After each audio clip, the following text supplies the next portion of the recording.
Warning: the following story contains descriptions of graphic violence. Viewer discretion is advised.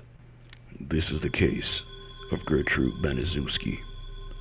Gertrude Baniszewski was born Gertrude Van Fossen in 1929, the third of 6 children. Little is known about her childhood except that she shared an extremely close bond with her father, but had a frigid relationship with her mother.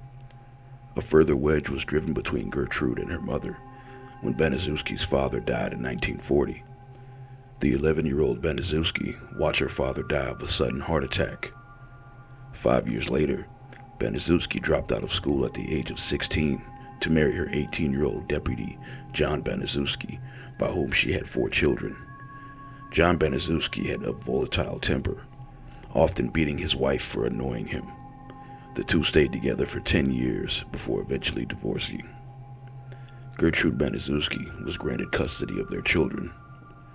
Within a year of the divorce, Gertrude met and married a man named Edward Guthrie, who divorced her after 3 months when he was tired of having her children around.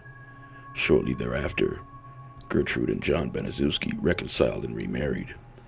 The couple stayed together for 7 years and had 2 more children before finally divorcing permanently in 1963. Around this time, the then 37-year-old Gertrude Baniszewski began an affair and moved in with a 23-year-old named Dennis Lee Wright, who further abused her. She became pregnant by him twice, suffering 1 miscarriage, possibly as a result of an assault by Wright, and giving birth to 1 child. This child, Dennis Jr., would be Baniszewski's last child. In all, she had 7 children and suffered 6 miscarriages. Shortly after Dennis Jr.'s birth, Dennis Wright Sr. abandoned Baniszewski and disappeared. She was left essentially destitute, as Wright had been supporting her financially. She was now forced to support herself and 7 children on occasional child support payments from the unreliable John Baniszewski, and by performing odd jobs around town, such as babysitting and doing other people's laundry for them. Financial problems were quickly exacerbated when Baniszewski discovered that her 17-year-old daughter, Paula, was 3 months pregnant after a fling with a middle-aged married man. Around this time, Baniszewski's health declined considerably. She was chronically ill with a number of unidentified illnesses, ceased practicing proper hygiene, and barely ate. Eventually, these factors began to affect her outward appearance, resulting in a receded hairline, sunken eyes, and an overall skeletal appearance. Baniszewski began to present herself as Mrs. Wright, claiming that she had in fact married Dennis before he abandoned her, which allowed her to keep up a veneer of respectability. In July 1965, Paula Baniszewski met up with a friend of hers, Darlene McGuire, who introduced her to 2 new neighborhood girls, Sylvia Marie LIKENS, age 16, and Sylvia's younger sister, Jenny, age 15, who was required to walk with braces due to polio. Paula took the girls back home to 3850 East New York Street, where they drank soda and listened to records. The LIKENS girls' mother, Betty, was at the time in county jail after having been arrested for shoplifting, which left Sylvia to care for her sister. Betty had abandoned Sylvia's father, Lester, and effectively kidnapped their 2 daughters. When Paula heard of the girls' circumstances, she offered to let Sylvia and Jenny spend the night. The next day, Lester LIKENS arrived in town. Having tracked down his wife, he ran into McGuire, who recognized the description Lester gave of his daughters, and she directed him to the Baniszewski home. When Lester LIKENS arrived, Baniszewski introduced herself as Mrs. Wright. The two struck up a conversation, over the course of which the idea came up that Gertrude might take in Sylvia and Jenny as boarders. He had spoken with his wife at the county jail, where they had reconciled and agreed to travel the United States Carnival Circuit as carnies. No one alive knows whether Baniszewski or Lester suggested that she board the girls. Eventually, Lester agreed to leave the children in Baniszewski's care for $20 a week. Lester did not inspect the home before leaving. Had he done so, he would have discovered that Gertrude's home had no stove or microwave, that there was only enough beds for half of the people in the house, that the only things Gertrude kept in her pantry were bread and crackers, that most of the surfaces in the home were caked with thick layers of dirt, and only enough plates and eating utensils for 3 people. The first week of Sylvia and Jenny's lives at the Baniszewski home went relatively well. They attended high school and attended teenage social functions with the Benezewski children, as well as church with Gertrude on Sunday. When Lester's $20 payment failed to arrive, though, Baniszewski threw a temper tantrum, screaming at the girls, "I took care of you two bitches for nothing," before forcing them to lie across her bed with their skirts and underwear around their ankles, while Baniszewski beat their buttocks. Shortly thereafter, Lester and Betty Likens came into town to check on the girls. Neither of them made any reference to the beatings, presumably under threat from Baniszewski. The next week, Sylvia and Jenny went through the neighborhood garbage, collecting old Coca-Cola bottles to sell in order to get money for candy. When they came home with the candy, Baniszewski accused them of stealing. When Sylvia explained how she had gotten the candy, Baniszewski accused her of lying and made her bend over her bed, as before, while she beat her across the buttocks with a paddle. Shortly thereafter, the Baniszewski children came to Gertrude Baniszewski after a church social and told her that they were disgusted with the amount of food they had seen Sylvia eating. Baniszewski told Sylvia that she was angry that Sylvia would do something to ruin her physical appearance and forced the girl to eat a hot dog piled with condiments. When Sylvia vomited, Baniszewski forced her to scoop up the vomit and devour it. Soon afterwards, Lester and Betty Likens again came into town to check on the girls. Per Baniszewski's instructions, Sylvia made no reference to the vomit-eating incident. The incident, which appears to have either precipitated, triggered, or coincided with the sharp decline of Baniszewski's mental stability, occurred in August of 1965, when she overheard Sylvia remark that she had once allowed a boy to fill her up. Baniszewski inexplicably burst into a fit of obscenities, accused Sylvia of being a prostitute, and informed the rest of the house that Sylvia was pregnant because she had let a boy touch her vagina. Baniszewski then attacked Sylvia, repeatedly kicking her in the crotch. When Sylvia attempted to sit down afterwards, Paula threw her out of the chair and informed her, "You ain't fit to sit in chairs," unquote. From there on, Baniszewski only allowed Sylvia to sit in a chair with permission. Around this time, Baniszewski also began allowing her older children to use Sylvia as a sort of a living plaything, with games ranging from beatings to being pushed down the stairs. Why Sylvia's story so enraged Baniszewski is still uncertain. It has been theorized that she saw Sylvia the beauty and opportunity for happiness that had long ago escaped her, and so encouraged and participated in Sylvia's degradation and torture as an act of self-loathing. Others have theorized that Baniszewski's hard life and current living conditions resulted in a mental break. Still others have theorized that the violence against Likens was an extreme form of domestic abuse in which Baniszewski directed her rage onto Sylvia. Whatever the case, Baniszewski manifested this rage by justifying her attacks and accusing Likens of being a prostitute and delivering bizarre sermons to her children and Sylvia about the filthiness of prostitutes and women in general. The day after Baniszewski kicked Sylvia in the crotch, according to Jenny, as an act of vengeance, Sylvia and Jenny told their classmates that they had seen Paula and Stephanie having sex with boys in exchange for money. When Stephanie's 15-year-old boyfriend, Coy Hubbard, discovered what Sylvia and Jenny had said, he came to the Baniszewski home and beat Sylvia. From then on, Hubbard, encouraged by Baniszewski, made frequent visits to the Baniszewski home, during which she would instruct the boy to practice his judo on Sylvia. Also around this time, Baniszewski got Sylvia's best friend, a 13-year-old named Anna Cisco, alone long enough to convince her that Sylvia had been telling boys at school that Anna's mother was a whore. When Baniszewski took Anna to see Sylvia, she directed Anna in a violent attack on the girl. Soon after, Baniszewski told one of Paula's friends, a girl named Judy Duke, that Sylvia had been spreading rumors about her mother and pitted the girls against each other in a fist fight. During the fight, Baniszewski instructed Jenny to punch Sylvia. When Jenny refused, Gertrude began to beat her in the face with her fist until Jenny finally agreed to punch Sylvia. In August of 1965, the vacant house next door to Baniszewski's residence was purchased by a middle-aged couple named Phyllis and Raymond Vermillion. Phyllis, seeing the number of children Baniszewski cared for, believed that Baniszewski would make a good babysitter for her 2 young children, and that she would also be helping Baniszewski out by paying her for her services. The Vermillions arranged a backyard barbecue so that the 2 families could get to know one another. During the course of the barbecue, Phyllis noticed Sylvia wandering around the yard with a pronounced black eye. Paula proudly announced to Phyllis that she was the one who had given it to her. Then, under Baniszewski's supervision, Paula approached Sylvia with a glass of steaming water and threw it in Sylvia's face. Neither of the Vermillions reported this incident to the authorities. 2 months later, Phyllis went to the Baniszewskis' home to borrow something. Over the course of a few minutes she was there, she noticed Sylvia wandering around in a daze with swollen lips and a black eye that had swollen shut. To demonstrate how this had happened, Paula took off her belt and began to beat Sylvia with it in front of Phyllis. Phyllis again neglected to report anything to the authorities. Around the time that Phyllis Vermillion witnessed Paula beat Sylvia, Sylvia came home from school and told Baniszewski that she needed a sweatsuit for gym class. When Baniszewski told Sylvia that they could not afford one, Sylvia stole one from the school.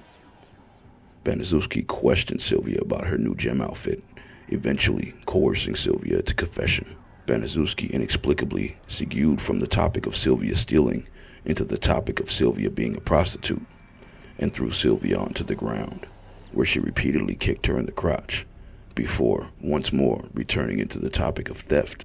To cure Sylvia of her sticky fingers, Baniszewski burned the tips of each of Sylvia's fingers with a lit cigarette. Afterwards, she made Sylvia bend over while she whipped her with a belt.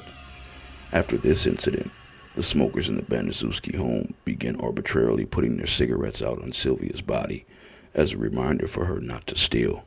Sometime later, LIKENS went out again to sell old soda bottles for money. When she returned home, Baniszewski accused her of prostitution.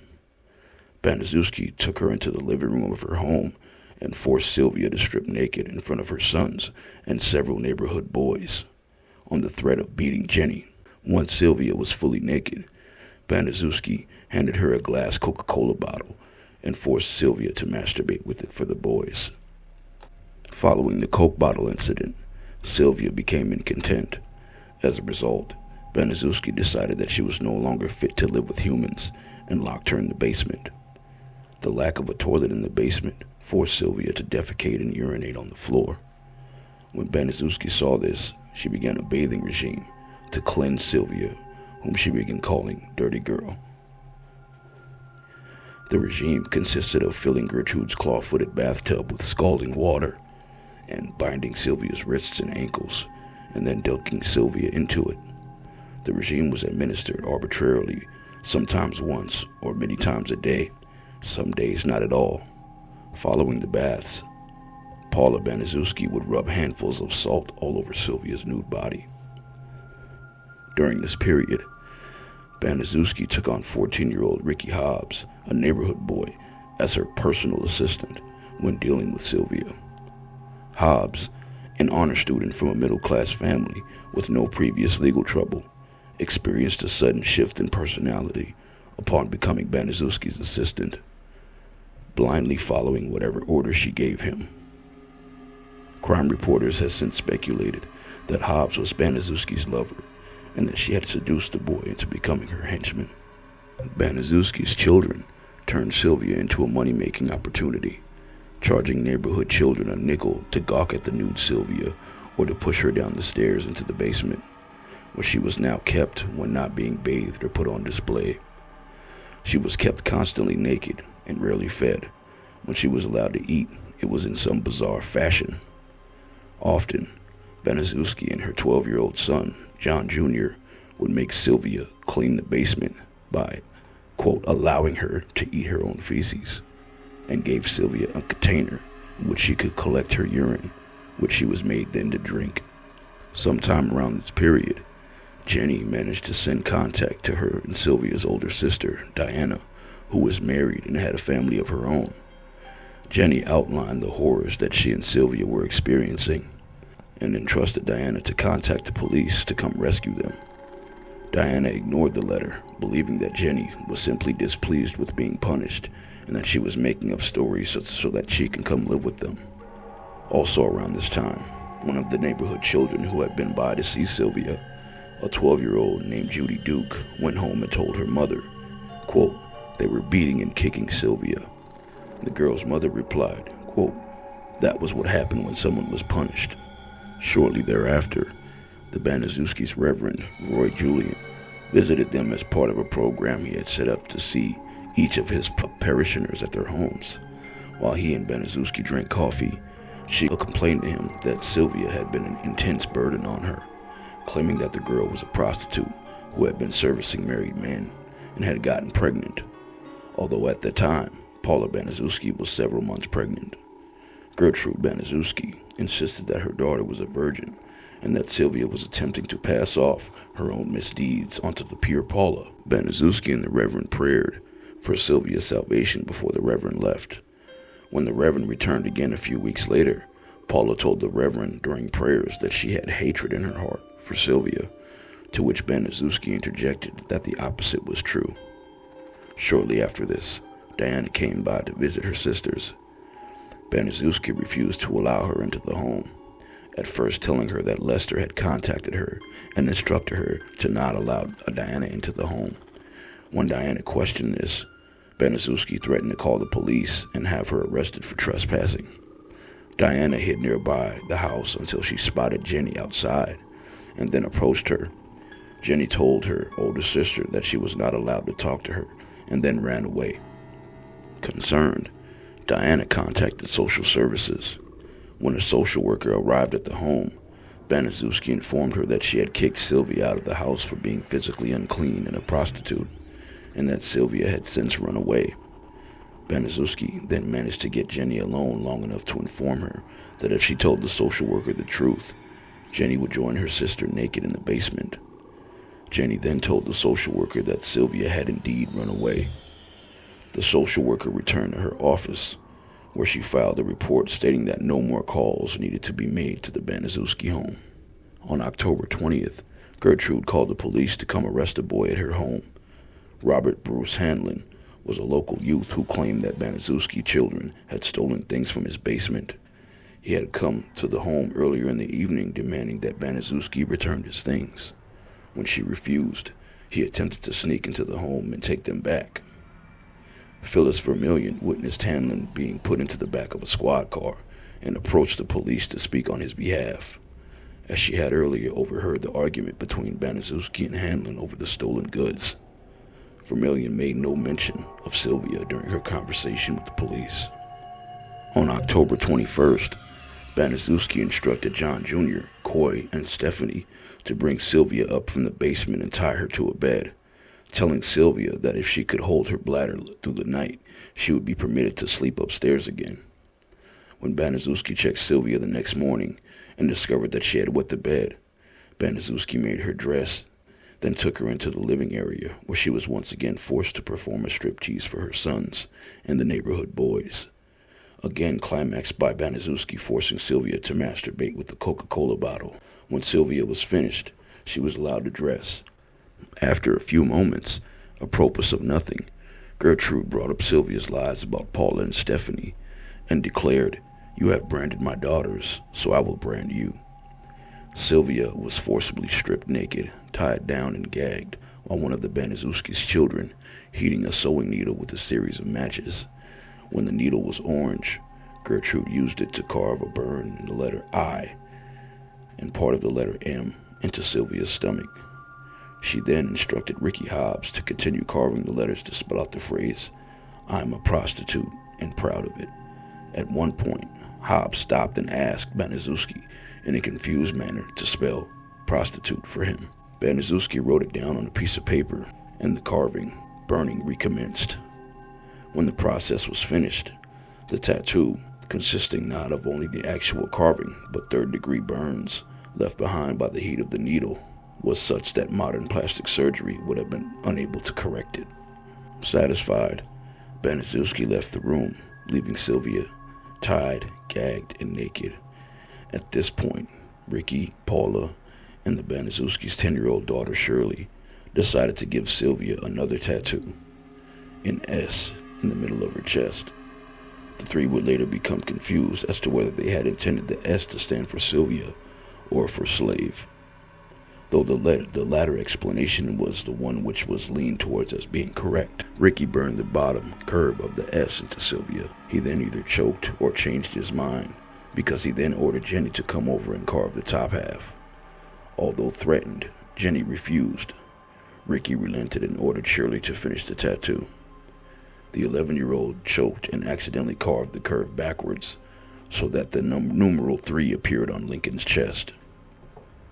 Baniszewski re-entered the room at this point to address the still bound and gagged Sylvia. Quote, "What are you going to do now, Sylvia? You can't get married now. You can't undress in front of anyone. What are you going to do now?" Sylvia was ungagged to address Baniszewski. She replied, quote, "I guess there's nothing I can do. It's on there." Hubbard then took Sylvia back to the basement, where he used her for a judo practice for a period during returning home. In the middle of the night, Jenny LIKENS sneaked into the basement to visit her sister, where Sylvia told her, "I'm going to die, I can tell." Shortly after Jenny's visit, Baniszewski inexplicably went into the basement and brought Sylvia upstairs and allowed her to sleep in one of the beds. She was allowed to sleep until noon of the next day, October 23rd, when Baniszewski woke her.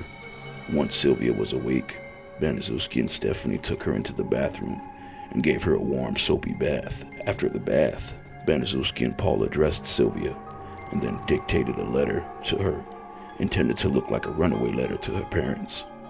For reasons unknown, Baniszewski dictated that Sylvia open the letter, "Dear Mr. and Mrs. LIKENS."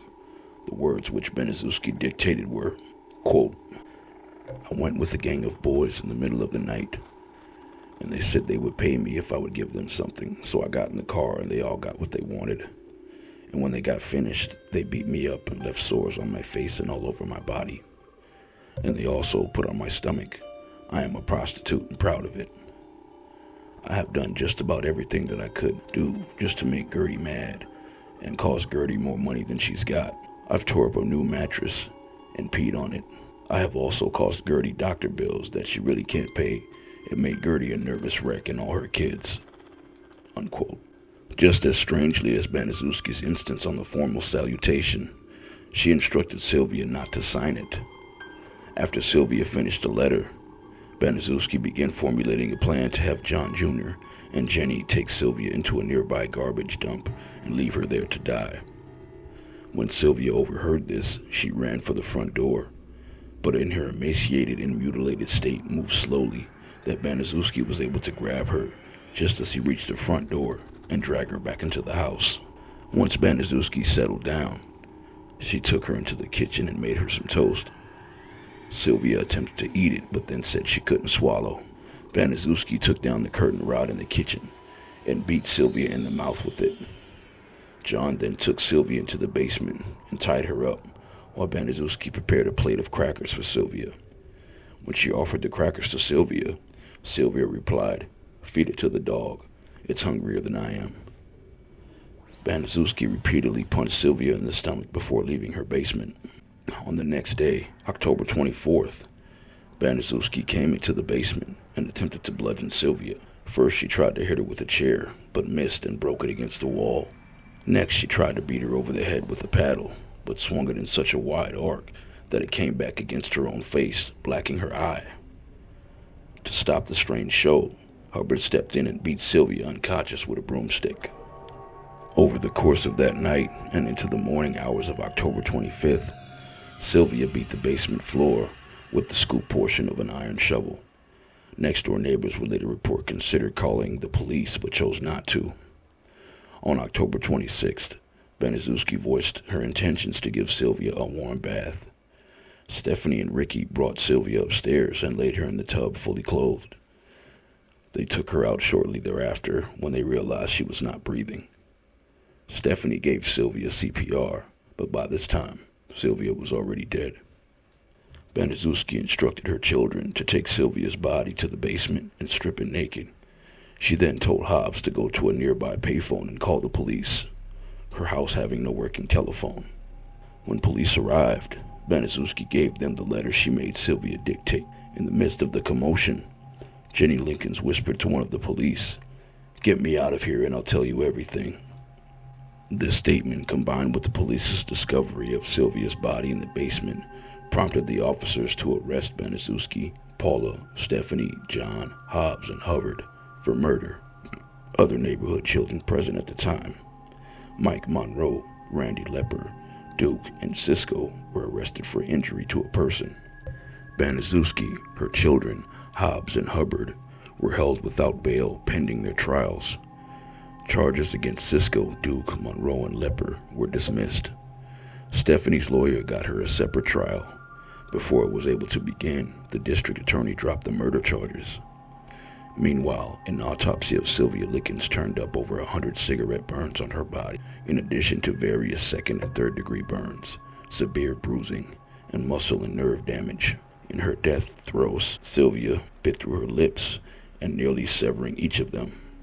Her vaginal cavity was nearly swollen shut, although an examination of the canal determined that her hymen was still intact, largely discrediting with a long lack of any ripping or tearing to the rectum, Gertrude's assertions that Sylvia was a prostitute, and completely disproving her instance that she was pregnant. The official cause of death was brain swelling, internal hemorrhaging of the brain, and shock. The case of the state of Indiana versus Gertrude Baniszewski, John Baniszewski, Paula Baniszewski, Ricky Hobbs, and Coy Hubbard commenced in May of 1966. The prosecution sought the death penalty for all involved, including John and Hobbs, who were 13 and 14 at the time, respectively. Paula's time in court was interrupted when she was rushed to the hospital to give birth to the child that she and her mother had insisted she wasn't carrying. In a show of solidarity, Paula named the child Gertrude. Baniszewski and the children's cases were exacerbated by the fact that they were being represented by 4 different attorneys, one for Baniszewski, one for Paula, one for Hobbs, and one for Coy and John, all of whom worked against each other and attempted to shift blame against the other defendants, even though they were all being tried together. Baniszewski's attorney attempted to shift the blame onto the children, portraying her as weak, chronically ill, and incapable of preventing or perpetrating any of the abuse. The children's attorneys attempted to shift blame onto Baniszewski and the other children. Some of the most damaging testimony against Baniszewski was due to her own self-incrimination. She recounted bizarre tales of Sylvia Likens being a neighborhood prostitute and of her trysts with middle-aged married men, as well as accusing her of frequently starting fights in the home. To corroborate Baniszewski's testimony, 11-year-old Marie was called to the stand.